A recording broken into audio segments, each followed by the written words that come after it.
ईमानदार लकड़हारा की कहानी एक समय की बात है। जंगल के पास एक लकड़हारा रहता था। वह जंगल में लकड़ी इकट्ठा करता था और कुछ पैसों के लिए उन्हें पास के बाजार में बेचता था। एक दिन वह एक पेड़ काट रहा था, तभी गलती से उसकी कुल्हाड़ी पास बह रही नदी में गिर गई। नदी बहुत ज्यादा गहरी थी और तेजी से बह रही थी। लकड़हारे ने अपनी कुल्हाड़ी को ढूंढने का बहुत प्रयत्न किया, लेकिन उसे कुल्हाड़ी नहीं मिली। वह दुखी होकर नदी के किनारे बैठकर रोने लगा।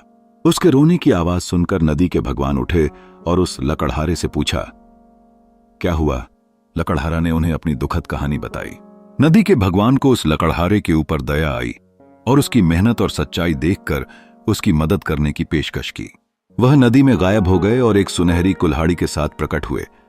लेकिन लकड़हारे ने कहा कि यह उसकी कुल्हाड़ी नहीं है।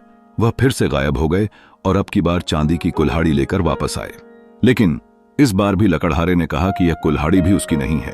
अब नदी के भगवान पानी में फिर से गायब हो गए और अब की बार वह एक लोहे की कुल्हाड़ी के साथ वापस आए। लकड़ी की कुल्हाड़ी देखकर लकड़हारा मुस्कुराया और कहा कि यह उसकी कुल्हाड़ी है। नदी के भगवान ने लकड़हारे की ईमानदारी से प्रभावित होकर उसे सोने और चांदी की दोनों कुल्हाड़ियां भेंट कर दी।